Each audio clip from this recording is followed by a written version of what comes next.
We've fortunately got Troy Blair from CNH, who's precision field specialist, an absolute gun on all things field ops and setting up your on-farm digital farm. So I'll hand over to Troy now to share his screen and work through field ops setup and integration with CropScan.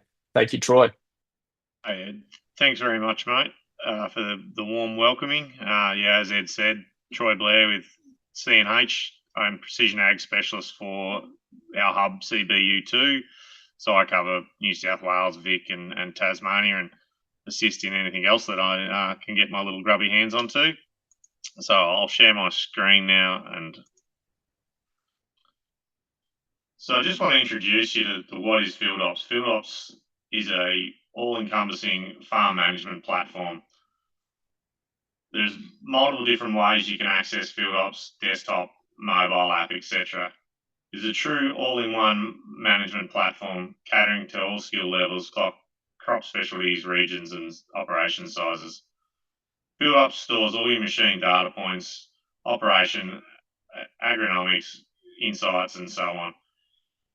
Field Ops can also improve the operator's bottom line, preventing idle time, misapplications, remotely being able to view the machine and make changes to your current application. Keeps the farmer connected, whether he's off watching the footy, like Ed said, or they happen to be away on holidays. They can be doing other tasks while managing their farm from afar. There's a few different ways to access the Field Ops account. You can do it via the desktop, as I said, but whether you're red or blue branded, we have the portals to suit. So you can either download it onto your mobile phone, as I say, or you can use it on your desktop. For customers that may have used the older portal, if you haven't used it in a while, when you log in there, it will automatically redirect you to the new Field Ops portal. The move to Field Ops, CNH had offered farm management platform since 2015, but the system has evolved over the years. In August 24, the Case New Holland Field Ops portal was released. In its 9 months or so since it's been released, we've seen significant interest from customers, farmers, precision ag specialists, and so on. There's a couple of QR codes here that I'll show you now, but we can they'll be at the end of the presentation as well. But make sure you either reach out to your dealership group. If you haven't got access to it, please download it on your phone, have a play. So you can monitor your machines in real world. You can have there's lots of different tasks and alerts we can apply to it. You can have full customization. You could set an alert for low fuel, high speed, whatever your desire is, basically, that we've got the application there for you to set the parameters. And you can monitor 24-hour tasks, a breadcrumbing trail, things like that. If it's a connected machine, you can also do a remote support type function with it and view what your operator sees on their display. So the in-cab remote, perfect for a combine. If you've happened to have an inexperienced operator on there, you can jump on, can see exactly what they can see on their display. You can be home, like Ed said, watching the footy. So yeah, it's a really powerful little tool in your pocket. For the agronomic data layers, you can view the different layering. You can refine that as well of what you want to see, whether it be a fuel or an application measurement or yield when it comes back to your harvest, protein, and so on. A few health checks you can set on the machines. Again, you can set the alerts. They'll send a text to your phone, email, whichever way you want to set it up. With those alerts, a couple of growers of mine used it for low fuel, just so they knew, oh, hang on, I'm up at the house having lunch with the missus. I better jump in the ute and run some diesel down to those machines. So one thing is, though, when you do get your dealership to move your machine into your account, you will have an end user license agreement that will populate. You tick that, accept it, and then you'll start seeing your machine data. And again, if you don't see your machine data, reach out to your dealership group and just find out maybe the machine's not being put in your account as of yet if it's a brand new machine. So when you first go into Field Ops, there's a few little housekeeping things. Ed's brought it up a few times about the grower farm field structure. But for the very first time you go into it, you want to go into your preference tab. which is underneath your little name icon, in my case, the TV. Click on the TV, you'll have the preferences there. This preference is just making sure your account is set up correctly. You want to be able to turn your show unbounded data on. So let's say you are in a combine and you do not have a boundary or a geofence or anything designed for that yet, which you will. It'll automatically still bring that data in from your combine. It'll just be sitting in really no man's land as such until you actually activate a boundary, or you can draw the boundary manually. But the other auto import setup you want is grower, farm, field boundaries and swaths. That way, all your data comes into the portal as well, and you're making sure you're not missing out on any of those little parcels of application or those pockets of harvesting and so on that you're doing. At any time while you're in the portal, you do need assistance, and you can go into there's a help tab in the bottom left corner, or question mark tab. What's new? Every time there's some new features added to Field Ops, that what's new will pop up when you go in. You can have a quick read, or you don't have to read it now. You can just read it later. And what's new and what's just came out on Field Ops. Also, the help guides. The help guides have got some really good little videos in there. If you wish to go in there and change the videos, work through the videos, want to add a boundary or edit a boundary, any of those type of functions, create a management zone, create your own VR map, etc. You can go in there and you can learn how to do it and then process it on the display. So having the grower, farm, field structure loaded into your Field Ops is the first step. It's very critical, as Ed said a few times, having those locations for all your data to geo-reference to. Let's say you don't have it though. We have the ability to create those on there. And like Ed said as well, the naming of those is very critical. I have seen in many accounts house block and home block, or back block and back block, other back block type of naming. Just make sure that it does mean what it means to you. In this one's case, I've just created that's Longeron College there. That's a prime example of what it should look like. In my case, I've just got my name, grower, Mick, my neighbour type thing for the farm, field, back paddock, and boundary. And I can actually draw that boundary manually, or I can go into some tools that we have. We can do boundary from coverage. So if you have already done an application, you've sprayed a field, or you've worked up a field or something like those, along those lines, go in here, you can find the layer, you can actually create the boundary from that layer, etc. The only thing is, just be cautious creating the boundary from a sprayer. If you do spray over the fence, it may cause you a bit of harm if you drive from the boundary and you forget about spraying over the fence. So I'll just play a short video on how to do it through the AI.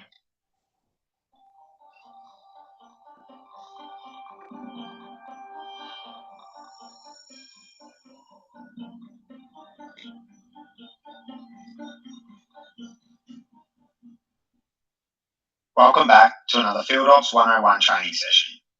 In this session, we're going to be walking through how to create a boundary by the AI tool. To begin, click on the field icon on the left-hand side of the screen, and then down the very bottom, click on the plus symbol. We then want to click on Create Manually, and then we want to select the grower, farm, and field that are applicable, or simply Create. Once we've selected those, we need to choose the irrigation type, the business entity, and then whether the property is leased or owned. Once those are confirmed, scroll down and click on Draw Outer Boundary. We then want to confirm that the AI tool has been selected on the left-hand side, which is the image of the wand. Then simply click on the field you wish to draw the boundary around. If at any time you want to manipulate any of the dots around the field, simply click on them and shift them. Once confirmed, click on Finish Drawing down the bottom right-hand side.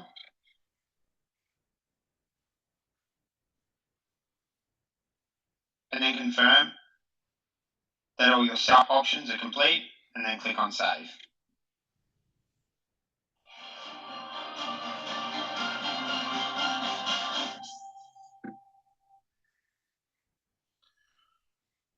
So once the boundary, we've got the AI boundary and everything in there, we can send and export data in and out of the portal.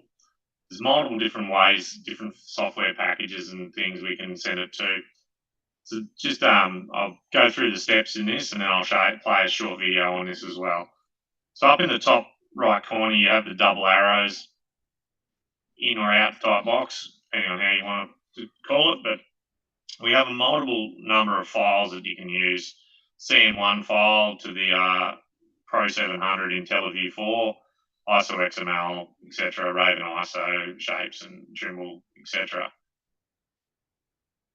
So we want to import, in this one's case, we're going to import some CropScan data. Import your CSV file, go to File Upload, find the file type, choose CSV in this case. Then we go to the protein data, and then we can select a file from our desktop, in this one's case being the CropScan file. Then in that file, we can choose what we're actually going to import with that.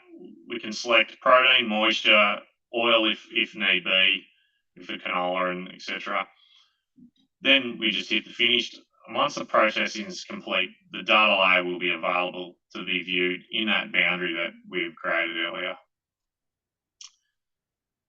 So I'll just play a short movie on this as well. Load a file. So I'll come up to our file icon, file upload, select the file type, CSV file. We're going to do protein and data. Now we select the file from our desktop. Once it's finished reading this file, we can review the file name. And next, change the date, time, stamp format. Currently we have protein added here. Let's add moisture as well. If this was a canola report, we can also add oils and so on. Click the Finish tab.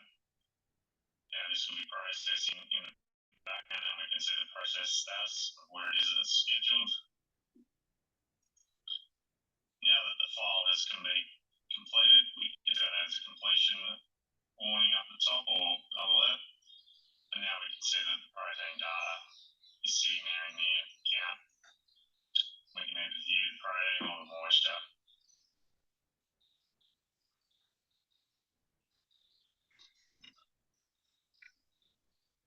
So hopefully that step helps you out. It's good to do the death by PowerPoint, but it's also good to see the video of how it is done. So we can do very much the similar sort of thing as we just done before, importing the CropScan RX map that you created. Very simple procedure as well. Select the file upload, select RX prescription. In this one's case, I've created a CropScan section group as such. Select the group, add the product, urea, etc. to it, and I'll play a short video as well on this one so you can see it in action. Uploading any other file, we come up to our send and receive file icon, file upload. Then we select, in this one's case, RX description. Then we choose the file that we wish to upload.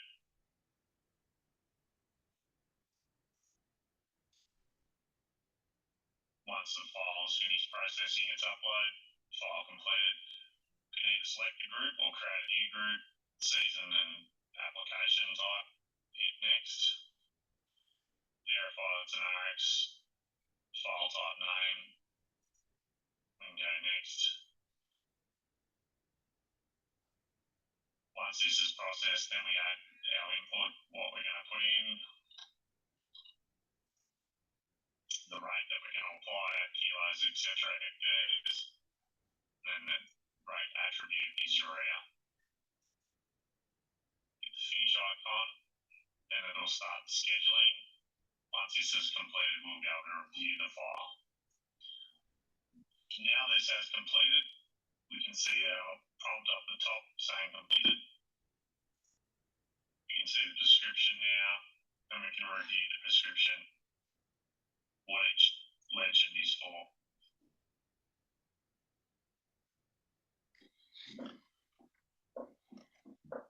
So hopefully you can see how easy it is to get that from one portal to another.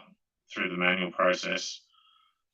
So I'll just run a short video as well on exporting the files. There is multiple ways to do this. I'm going to show you in the video just doing it via machine, but again, depending on what your display is, we can either do it via USB, but if you've got a connected machine, it can be sent directly from the portal. With the export again, we pick through the machine, we pick the grower farm field setups and so on, what we're going to send out, prescription group, what machine we're going to send it to, the grower farm field, etc., the file, prescription file, and so on.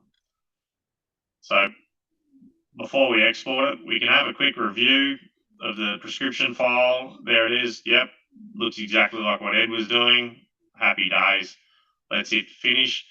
We can send it straight to the demo stand in this one's case. The operator will get a prompt. Here it is. You can follow whatever screen type you've got to load it. Send and receive file icon, export. In this case, I'm just going to send it to the equipment. So I'm going to choose ISO XML folder. I can name this folder something that means something to me. I can download it to USB, but I will choose the Centrix machine, then go next. I'll see the organization as myself. Then the piece of equipment is my demo. Then next. And I can select the grower I wish to send it to, the farm I wish to send it to, and also the associated field. So product type, I only want to send the fertilizer, and I only want to send urea.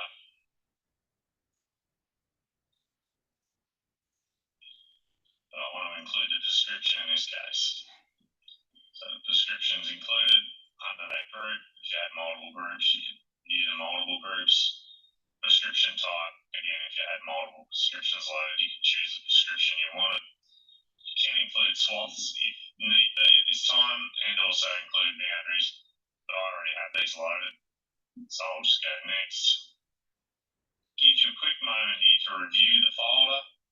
See the prescription, there it is. If you had swaths and someone would have the swaths there. If you were sending a boundary, you would also have the boundary there. The name again of the file, I'll hit finished.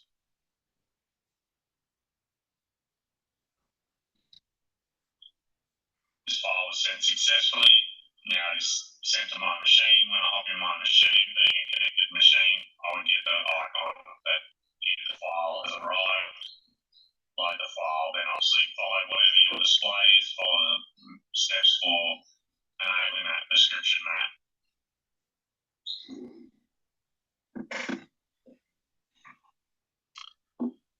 Yeah, so as you see with the connected machine, quite easy.